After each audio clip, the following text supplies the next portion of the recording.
L'assistance technique limitée à 2 heures pour tous, vainqueurs d'étape compris. Plus de 1200 km à parcourir en 2 jours, c'est le programme d'une étape semi-marathon sur le Dakar qui éprouve les corps et les esprits.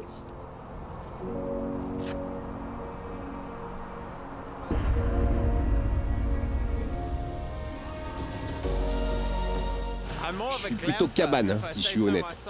Je suis pas vraiment le genre de gars à dormir sous une tente. Ce soir, ce sera même la première fois. Je n'ai jamais monté de tente de ma vie. Alors peut-être que Ross et les autres m'aideront. Je suis dans la catégorie Malmoto, donc je dors tous les jours dans une tente. Pour moi, c'est une journée normale. Il fera bon dormir ce soir dans ma tente spéciale. Je peux vous montrer? Venez. Alors, on va tester la 2 secondes. Ah, ça marche pas trop, hein. 2 secondes also. Yeah, yeah. Ah, On peut être deux, non? Tu vas dormir avec Mathieu? Non. Ça se gonfle aussi, là, petit coussin? Ouais. Oh putain, la Nous sommes en tête, mais nous restons ici.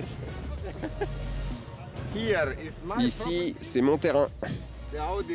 El Matador, évite de parler de ton plan, hein, j'entends tout.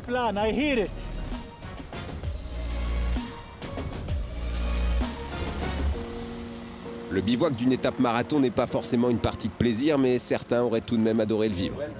Michel Kremer et son copilote Thomas Debois ont été transportés à l'hôpital pour subir des examens.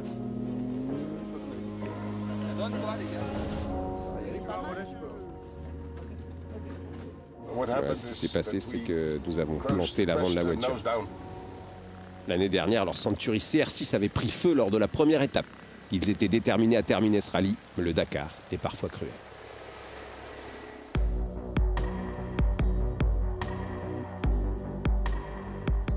Votre moto est déjà prête? Vous avez déjà téléchargé le GPS?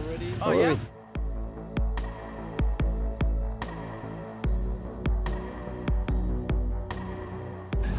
Vous avez bien dormi?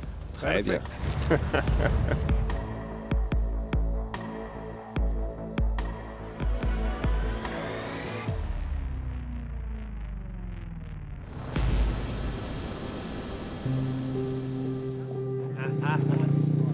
Hé, t'es en train de nous rattraper. Joyeux anniversaire, mec. Joyeux anniversaire, mon pote. Bon courage pour l'ouverture, hein.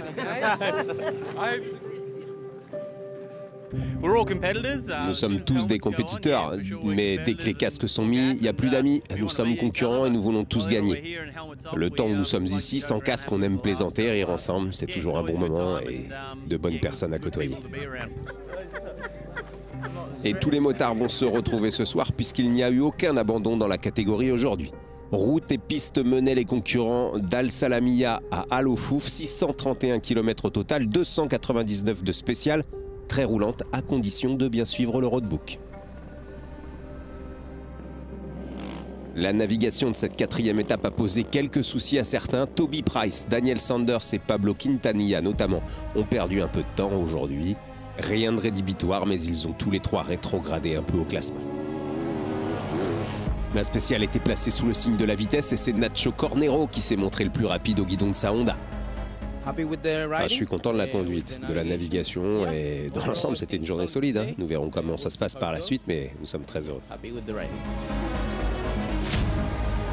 Deuxième victoire pour le Chilien après celle d'avant-hier. À l'aise sur tous les terrains, il reprend la tête du classement général.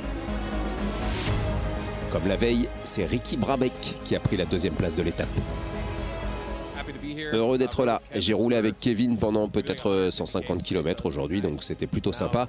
Maintenant, nous allons rejoindre le bivouac, les camping-cars, préparer les motos, jouer à nouveau dans le sable demain, et puis nous aurons cette étape marathon. Et puis après l'étape de 48 heures, on aura une journée de repos, j'ai hâte d'y être. Puisqu'ils ont roulé côte à côte quasiment toute la spéciale, il est logique de retrouver Kevin Benavides à la 3e place du jour.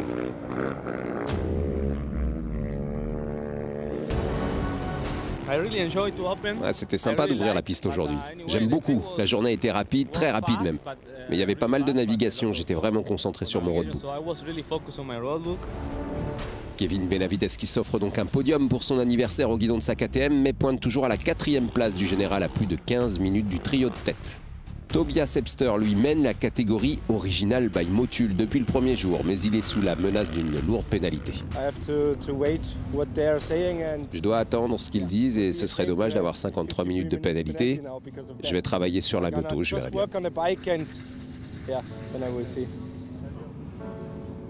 Si cette pénalité est maintenue, l'Autrichien perdrait la tête au profit du Belge Jérôme Martini. Rosbranch a chuté aujourd'hui sans gravité, ni pour lui ni pour la moto. Il a terminé 4e de l'étape et cédé la première place à Cornero. Sanders, Barreda et Hove se suivent dans cet ordre au 11e, 12e et 13e rang. En quad, Manuel Andújar gagne sa première étape cette année, sa 9e au total. Il fait coup double en s'emparant de la tête du général devant Alexandre Giroud, 2e aujourd'hui, mais il a écopé d'une pénalité de 15 minutes.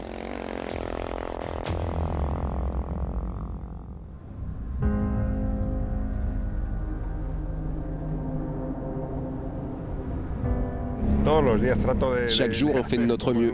C'est super difficile de ne pas avoir de crevaison ou de ne pas commettre d'erreurs de navigation. Nous verrons si on peut bien gérer lors d'une étape propre.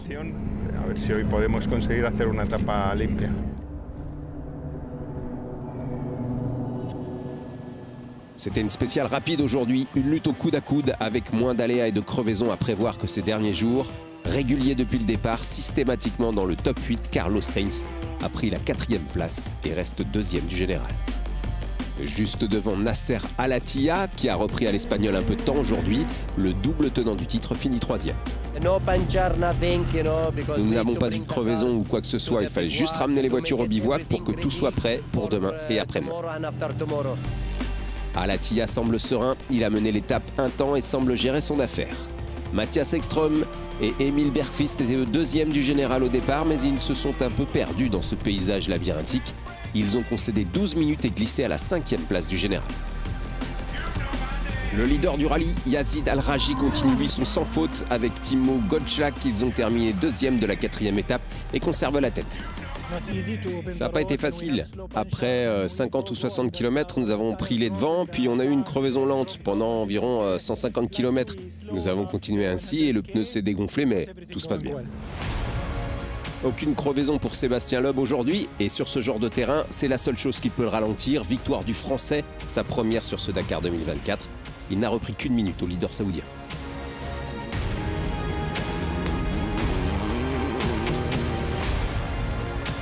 Moi j'ai perdu hier, ce qui est bien c'est qu'aujourd'hui je fais une bonne spéciale, c'était important de se remettre dedans aujourd'hui pour pas continuer à perdre, surtout qu'on va arriver vers les grosses étapes dans les petits quarters, etc. Donc il fallait pas être largué complètement pour l'instant, ça va, on reste dans le match. Sébastien Loeb et Fabien Lurquin sont 6e du général à 23 minutes 50 de la tête de course. Le grand perdant du jour est Seth Quintero. Le jeune américain qui avait animé le début de cette 46e édition a été victime d'une casse moteur sur son Toyota Hilux. En challenger, inspiré par Al-Raji ou Yassir Zaidan, Dania Akil a fait son premier top 10 hier. J'étais vraiment contente que nous ayons eu quelques dunes. Juste avant l'anti-quarter, nous commençons à trouver le rythme et savoir quel rapport je pourrais utiliser une fois que nous y serons, c'est bien. Au volant de son Taurus coincé dans une ornière, elle s'est contentée de la 23e place aujourd'hui. Eric Gökçal continue son show dans la catégorie champion national de drift. Le Polonais de 19 ans gagne pour la 4e fois en 5 jours depuis le départ. Il le doit aussi à Oriol Mena, l'un des meilleurs copilotes. Ces deux-là vont être difficiles à battre. Leur principal adversaire, Mitchell Guthrie, a été pénalisé de 17 minutes en fin de spéciale. Il termine 10e du jour à plus de 20 minutes.